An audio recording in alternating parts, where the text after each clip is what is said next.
Seja bem-vindo à Primeira Igreja Batista do Pará. Seu vídeo já vai começar. Mas antes, não esqueça de se inscrever, dar o like e ativar as notificações. Obrigado, pastor Paulo Marinho. Quero reiterar também a minha gratidão pelo convite para estar ministrando aqui durante a conferência do Congresso Semear, da PIB. Uma alegria para mim poder refletir sobre o nosso papel missionário, a responsabilidade que Deus tem nos confiado e esse chamado de fazermos missões visando a glória de Deus. Nós, mais uma vez, não fazemos missões buscando a fama de indivíduos, não fazemos missões buscando a fama de uma igreja, nós fazemos missões buscando a fama de Deus, a glória de Deus entre as nações. E nós começamos a estudar um pouco no livro de Salmos ontem. Nós falamos sobre o Salmo 67, onde o salmista roga pela bênção de Deus, para que Israel pudesse ser bênção entre as nações, comunicando a salvação de Deus para os povos, a fim de que os povos louvem o nome do Senhor. Em continuidade a esse foco na glória de Deus, o Salmo 96 é um salmo que enfatiza um cântico novo. Aliás, nós cantamos o Salmo 96 aqui como primeira música do nosso culto, primeiro louvor. E antes de olharmos para esse texto, você pode abrir a sua Bíblia no Salmo 96. É interessante observar como o Messias de Handel, composição musical, é uma das composições clássicas mais escutadas, especialmente na época de Natal, na época de Ano Novo. E um trecho dessa composição do Messias de Handel, que é justamente o coro Aleluia, você tem um trecho de Apocalipse 11:15 ali, em que essa composição, repetindo o trecho bíblico, diz: o reino do mundo se tornou do nosso Senhor e do seu Cristo, e Ele reinará pelos séculos dos séculos. Assim como essa canção, essa declaração, o Salmo 96 nos chama a esperar pela manifestação completa do reino de Deus, quando nós desfrutaremos de plena estabilidade, de plena justiça e de completa alegria. Enquanto nós ansiamos por esse reino, enquanto nós fixamos os nossos olhos no reino eterno de Deus, nós fazemos missões motivados por esse reino, porque queremos ver vidas se curvando diante do único Rei que é digno da nossa devoção e da nossa entrega. O Salmo 95 já havia feito um convite para o próprio Israel, em que o salmista diz no versículo 1: venham, cantemos ao Senhor com alegria, clamemos a rocha da nossa salvação. Agora o Salmo 96 dá continuidade a esse convite, a esse chamado, e chama esse convite de um cântico novo. Mas no Salmo 96 nós temos uma ampliação. Aquele convite que é feito para o povo de Deus, no capítulo 95, é expandido agora para alcançar pessoas de outros lugares, de outras terras, que também precisavam conhecer o Deus de Israel. Vamos ler então o Salmo 96, eu estou com a NVI aqui. Eu vou ler primeiramente com vocês os versículos de 1 a 3. Vejam aí o Salmo 96, primeiros versículos de 1 a 3. Cantem ao Senhor um novo cântico, cantem ao Senhor todos os habitantes da terra, cantem ao Senhor, bendigam o seu nome, cada dia proclamem a sua salvação, anunciem a sua glória entre as nações e os seus feitos maravilhosos entre todos os povos. Nesse novo cântico, nós encontramos a primeira nota desse novo cântico. E a primeira nota desse novo cântico é um novo cântico com palavras antigas. O salmista aqui convida as nações para entoarem louvor a Deus, convida as nações a louvar, a proclamar, a declarar, a anunciar a grandeza desse Deus, os feitos maravilhosos dele, e ele faz isso usando termos com os quais os israelitas estavam bastante familiarizados. E a gente começa a se perguntar: como assim um novo cântico? Se as palavras desse cântico são palavras bem conhecidas das Escrituras. Por exemplo, no versículo 2, o salmista fala do nome de Deus. O nome de Deus havia sido anunciado a Moisés, havia sido revelado a Moisés lá em Êxodo capítulo 3. Quando Moisés diz para o Senhor: olha, eu vou chegar diante do povo, eles vão me perguntar, mas qual que é o nome desse Deus? Quem é esse Deus que te enviou? E o Senhor então diz a Moisés: diga aos israelitas, aos hebreus, eu sou, enviou você.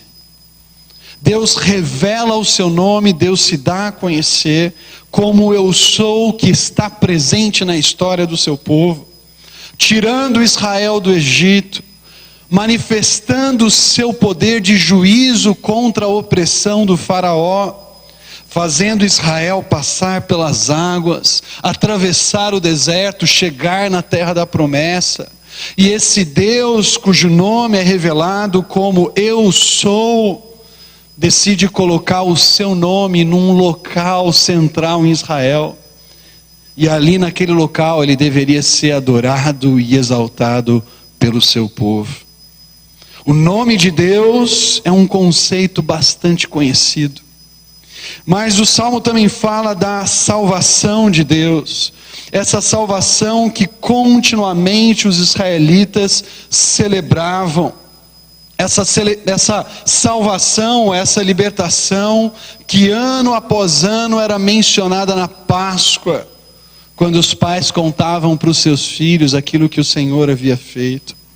Quando os pais diziam para os seus filhos: olha, nós cumprimos esses mandamentos aqui que o Senhor nos deu, mas nós fazemos isso não meramente por uma imposição de fora para dentro, mas com um coração agradecido, com um coração de amor, porque nós éramos escravos no Egito, mas o Senhor nos resgatou de lá com mão poderosa e com braço forte. É por isso que nós nos curvamos diante desse Deus, porque Ele nos salvou, porque Ele nos redimiu. E o salmista aqui está falando para as nações a respeito da salvação de Deus. Versículo 3 fala da glória de Deus entre as nações. Essa glória que acompanhou Israel durante a sua peregrinação no deserto. Essa glória que se manifestava como uma coluna de fogo durante a noite, de nuvem durante o dia. Essa glória que finalmente habita o tabernáculo. E essa glória que um dia nós veremos plenamente manifesta em Jesus, como João vai dizer no capítulo 1, versículo 14. E o Verbo se fez carne e habitou entre nós. O Verbo se fez carne e tabernaculou entre nós. Exatamente isso que João vai dizer. E vimos a sua glória, glória como a do unigênito do Pai. O salmista também fala aqui no versículo 3 dos feitos maravilhosos do Senhor. Talvez pensando no êxodo, mas também se referindo ao novo êxodo que Israel provavelmente tinha acabado de experimentar aqui. Na sequência do livro de Salmos, nós temos um movimento muito interessante, porque o final do livro 3 de Salmos, que termina ali no capítulo 89, ele termina com uma nota de desastre. Israel perdeu o seu trono. Israel não tem mais um rei da descendência de Davi, especialmente o reino do sul, não tem mais um rei da descendência de Davi sentado no trono, comandando o povo de Deus, como vice-regente do grande rei que é o Senhor. E quando nós vemos as cortinas do livro 4 de Salmos abrir, onde está especificamente o Salmo 96 aqui, nós encontramos diversas declarações de que o Senhor é rei. Embora Israel não tenha um rei humano no trono, Israel é servo do Rei Altíssimo, do Senhor de toda a terra. E é por isso então que eles podem falar da salvação, da glória, dos grandes feitos desse Deus. Se todos esses termos eram já bem conhecidos para os israelitas, por que o salmista então chama de um cântico novo? Eu creio que ele faz isso nesse texto aqui por duas razões. E a primeira delas que eu quero enfatizar é que esse é um cântico novo porque ele é entoado em toda a terra. Não mais apenas em Israel, mas agora toda a terra celebra a salvação de Deus. E ele agora é entoado pelas nações. E para essas nações que não conheciam o Deus de Israel, mas que passam a conhecer o Deus de Israel, esse é um novo cântico. As nações estavam acostumadas a cantar canções para os seus deuses falsos. Homens e mulheres da Mesopotâmia talvez cantassem as suas canções ali para Marduk, os cananeus para Baal, os egípcios para Ptah. Mas agora, pessoas de todos os lugares, de todas as nações, vão cantar um cântico ao Deus de Israel. E Deus continua alcançando pessoas também na nossa época. Pessoas que entoavam canções para os seus falsos deuses. Talvez muitos homens e mulheres contemporâneos não se dobrem diante de imagens. Vários deles continuam fazendo isso, mas certamente todos têm algum Deus a quem se adora. Pode ser o Deus do dinheiro, pode ser o Deus do conforto, pode ser o Deus da família. Os gentios, aqueles que ainda não conhecem as boas novas de Deus, estão adorando os deuses falsos que os seus corações criam, produzem. E o salmista está dizendo aqui que a missão do povo de Deus torna palavras antigas em um cântico novo. E nós vemos então pessoas entre os ribeirinhos do Amazonas que não conheciam esse novo cântico agora entoando e louvando a glória desse Deus. Nós vemos pessoas no sertão que não conheciam as verdades das Escrituras, escutando a Bíblia de taipa. E conhecendo esse Deus glorioso e se unindo a nós em louvor e adoração a Ele. Nós vemos ex-guerrilheiros colombianos, como testemunhamos aqui no primeiro semestre, sendo alcançados pelo Evangelho e agora declarando aquilo que o Evangelho fez nas suas vidas.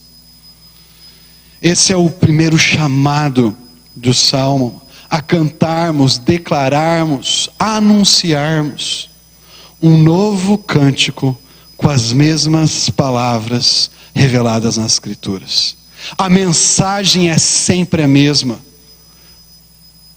mas as pessoas que entoam esse novo cântico são cada vez novas pessoas que são alcançadas pelo Evangelho de Cristo, que deveriam ser alcançadas pelo testemunho de Israel e que hoje são alcançadas pelo Israel perfeito, Cristo Jesus, o nosso Salvador. Há uma mensagem, queridos, que você e eu precisamos proclamar. Nós não podemos nos calar quando a verdade maravilhosa de Deus alcança a mim e a você. Nós precisamos ter a mesma postura de Pedro e João, quando ameaçados pelas autoridades de Jerusalém, a não falarem mais a respeito do nome de Cristo. Eles respondem: não podemos deixar de falar do que vimos e ouvimos. Se o Evangelho tocou a sua vida, se você foi alcançado pelas boas novas de Jesus, você não pode se calar. E o poder para anunciar essa mensagem não está em você. O poder para anunciar essa mensagem está no Espírito de Deus que habita em você. Jesus diz isso para os seus discípulos: vocês receberão poder ao descer sobre vocês o Espírito Santo. Então vocês serão minhas testemunhas em Jerusalém, Judeia, Samaria, até os confins da terra. Nós proclamamos o Evangelho porque o Evangelho nos transforma. E o Evangelho nos garante a presença do Espírito, que nos dá poder e ousadia para compartilhar. Talvez se você luta com a vergonha, se você luta com o medo de compartilhar as boas novas de Jesus, hoje é um bom dia para você se dobrar diante de Deus e falar: Senhor, me enche de poder com o teu Santo Espírito.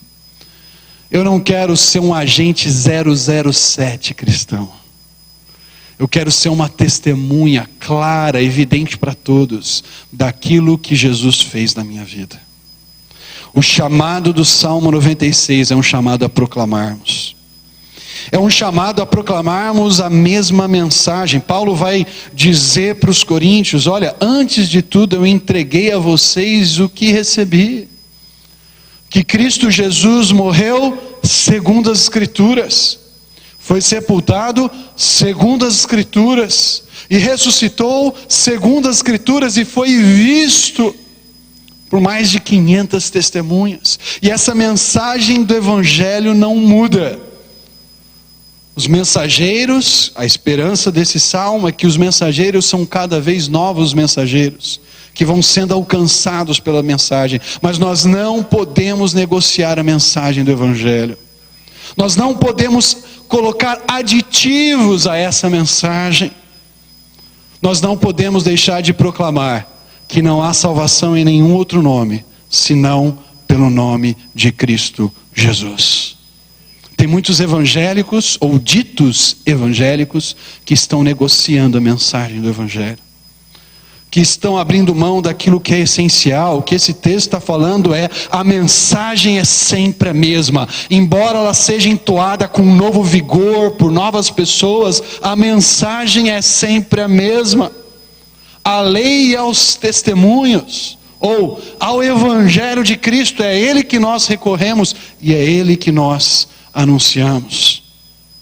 Desejar que a mensagem do Evangelho seja proclamada é também apoiar pessoas que estão levando essa mensagem para lugares que talvez você e eu não vamos, ou não conseguimos chegar. O pastor Paulo Marinho, no seu vídeo de ontem, que foi postado ontem, falou sobre segurarmos a corda. É interessante a origem dessa expressão, porque a origem dessa expressão se dá justamente em 1792, quando William Carey chama os seus amigos, desafia os seus amigos a apoiá-lo no seu ministério de proclamar as boas novas na Índia. E ele diz o seguinte para esses amigos: eu desço até o fundo se vocês segurarem firmes a corda. A PIB do Pará tem o desafio de segurar firme a corda de 19 missionários, espalhados pelo Brasil e pelo mundo, porque a PIB do Pará deseja ver a glória, a salvação, os feitos maravilhosos de Deus sendo cantados por novas pessoas em vários lugares do mundo e do país em que nós vivemos. Mas esse novo cântico, que usa palavras antigas, tem uma nova nota aqui. E a nota que nós encontramos está nos versículos 4 a 9. Veja comigo. Porque o Senhor é grande, digno de todo louvor, mais temível do que todos os deuses. Versículo 5 do capítulo 96. Todos os deuses das nações não passam de ídolos, mas o Senhor fez os céus. Majestade e esplendor estão diante dele, poder e dignidade no seu santuário. Deem ao Senhor, ó famílias das nações, deem ao Senhor glória e força, deem ao Senhor a glória devida ao seu nome, e entrem nos seus átrios trazendo ofertas. Adorem o Senhor no esplendor da sua santidade, tremam diante dele todos os habitantes da terra. Que cântico lindo, que cântico missionário, que lembra as nações da terra que o Senhor é rei.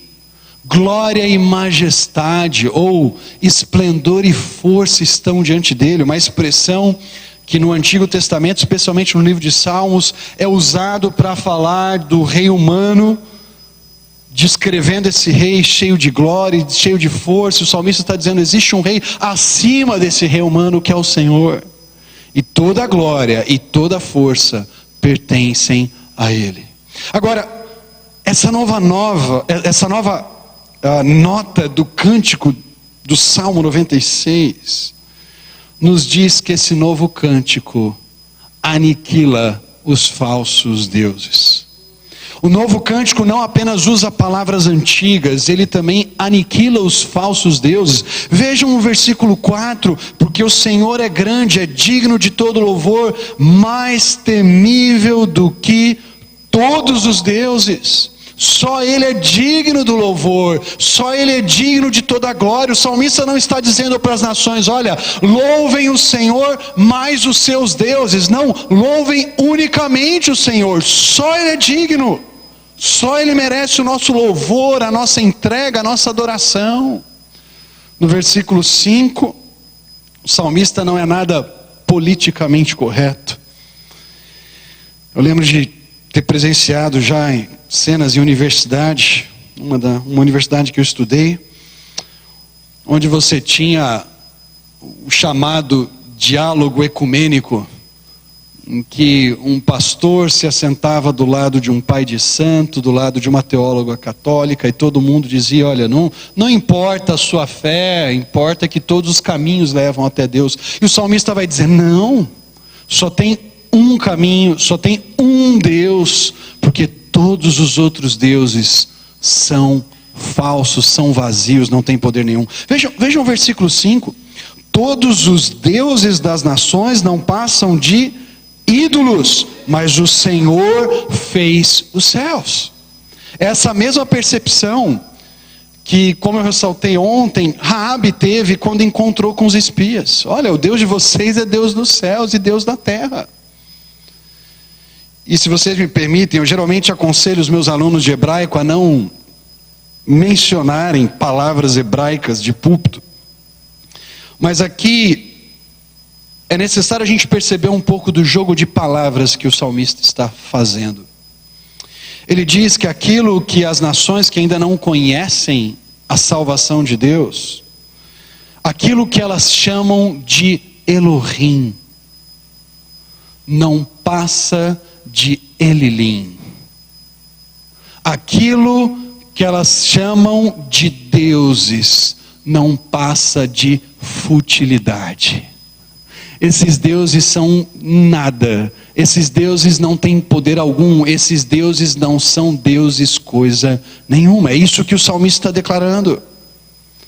E o salmista então convida as famílias da terra, a partir do versículo 7, a fazer aquilo que os anjos de Deus, ou os seres celestiais, fazem no capítulo 29 de Salmos.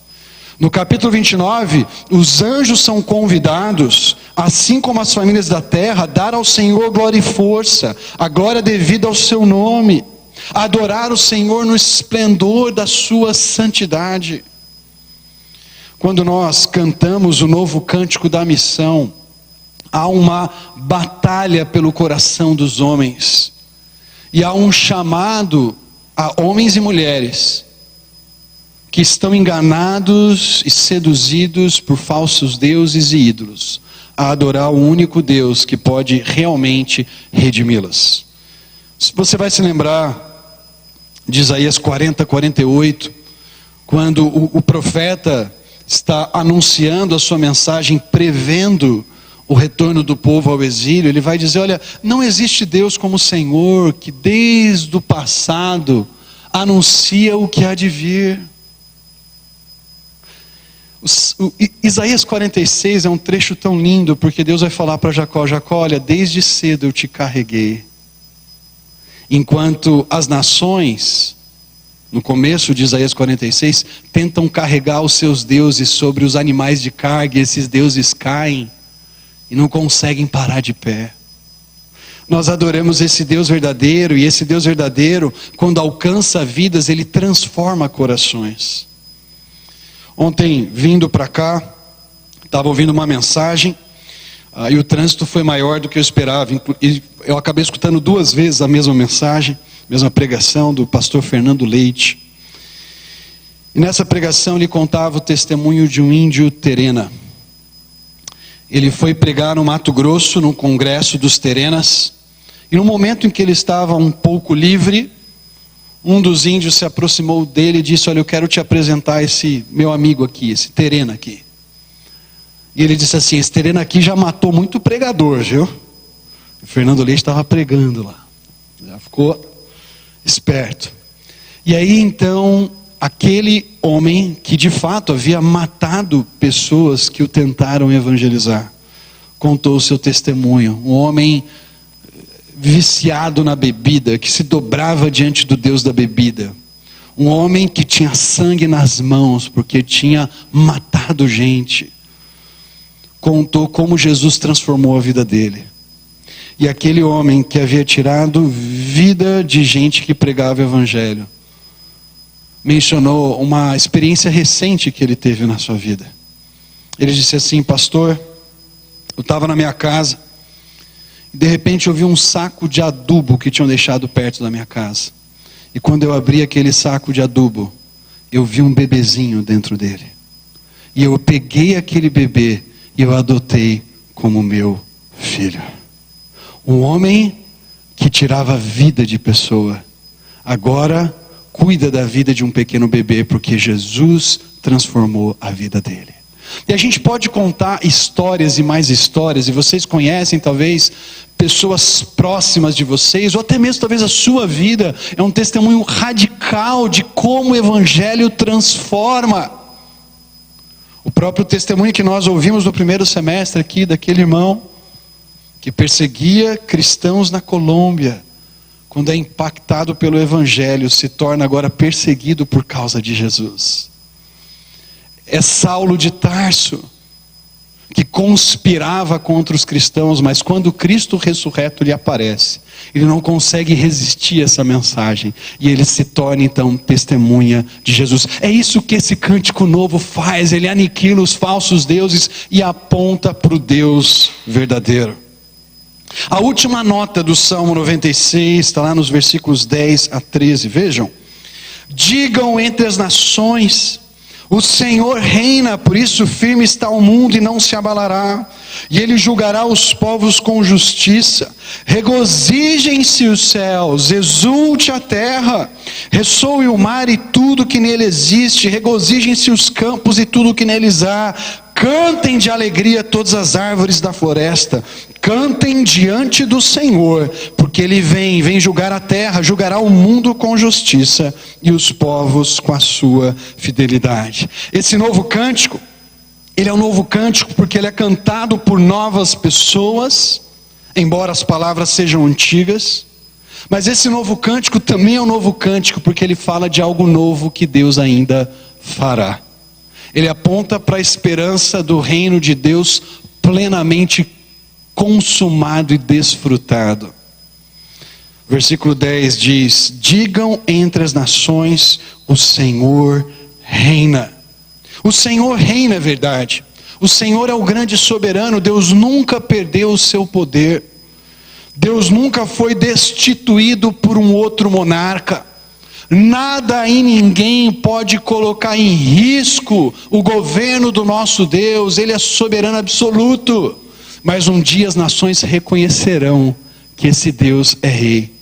Um dia as nações se dobrarão diante desse rei e cantarão aquilo que Apocalipse 15 nos traz, dizendo: grandes são as tuas obras, Senhor Deus Todo-Poderoso.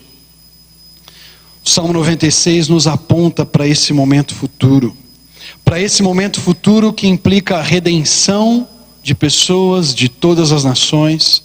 Mas esse momento futuro também aponta para a redenção do mundo criado. Deus está fazendo novas todas as coisas. O reino de Deus já foi inaugurado na pessoa do Rei que esteve entre nós, morreu na cruz do Calvário e ressuscitou. E o reino de Deus será consumado quando esse Rei voltar para buscar os seus escolhidos e para implantar o seu reino.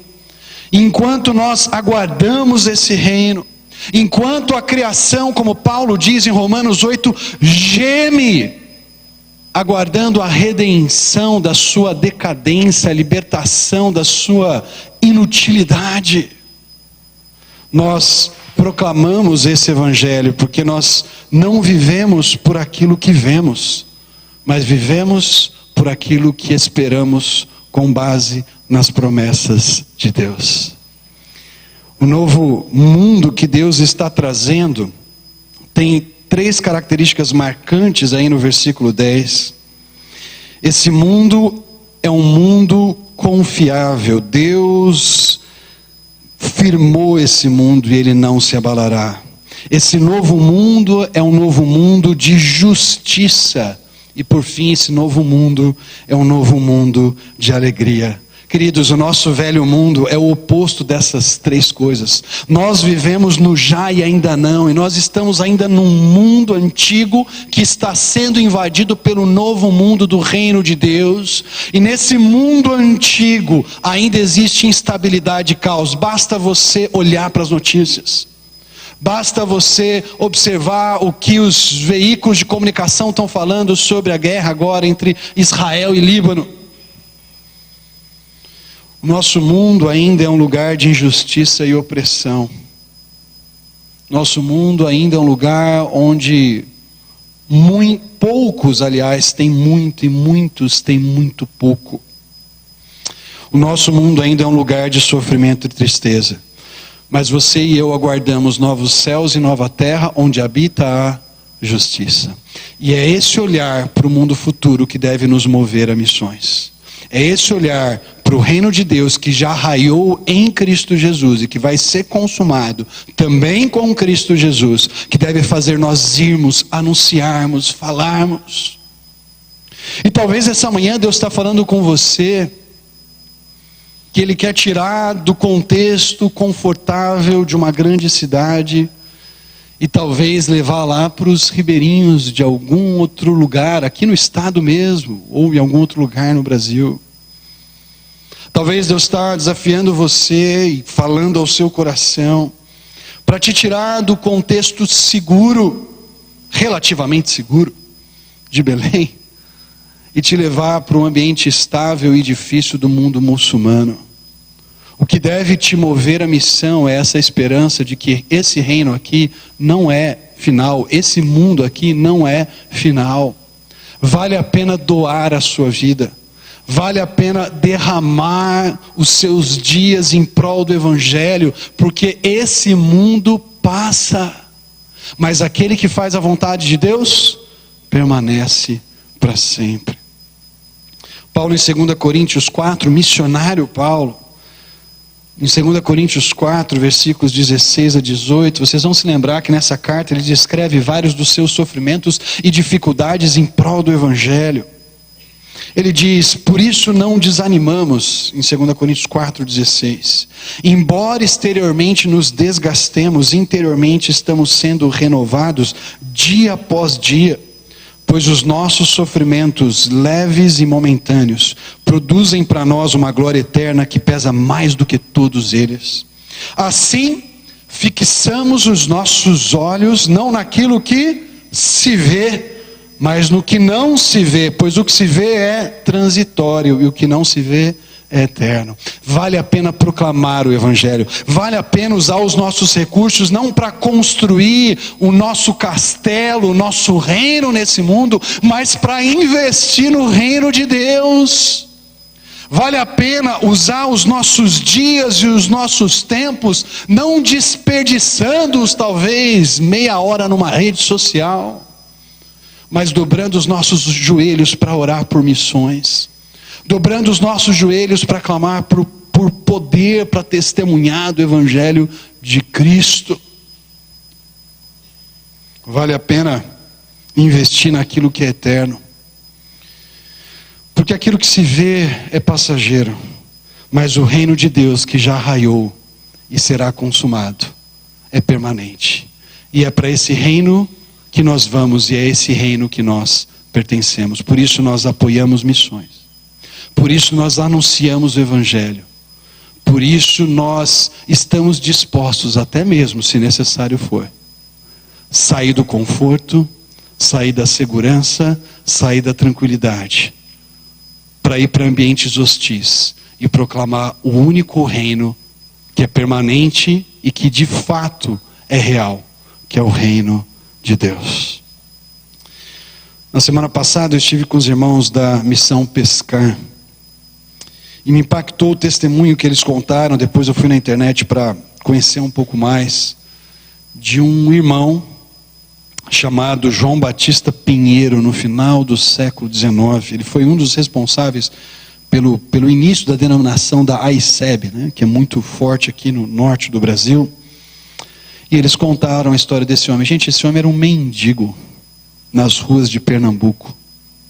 E ele ouviu o Evangelho. E quando o Evangelho o alcançou, ele se tornou um missionário em Barra do Corda, no Maranhão. E ele tinha as suas duas pernas amputadas por problemas, por infecções que ele teve. Arrancaram as duas pernas. Ele criou um mecanismo para conseguir se mover pela cidade de Barra do Corda, para anunciar as boas novas de Jesus. Não importava o sofrimento daquele homem. Ele sabia que na realidade do reino de Deus, aquelas duas pernas amputadas logo passariam. Porque mais cedo ou mais tarde ele receberia aquele corpo totalmente transformado que Cristo Jesus haveria de lhe dar. E quando o reino de Deus move a nossa vida, nós estamos dispostos a qualquer sacrifício por amor a Jesus. É difícil, mas é no poder do Evangelho que nós fazemos missões e cantamos esse novo cântico entre as nações. Vamos orar? Pai querido, nós te agradecemos por esse cântico maravilhoso que o Salmo 96 nos revela, Pai. Um novo cântico com palavras antigas. Um novo cântico que nos apresenta o único Deus verdadeiro, digno da nossa devoção. Um novo cântico que nos anuncia novos atos de poder de Deus quando o Senhor vier, Pai, para reinar, quando o teu Filho vier para trazer o reino de Deus, para trazer vida verdadeira, justiça completa e alegria eterna. É esse reino que nós aguardamos e é esse reino que nós proclamamos. No nome de Jesus. Amém.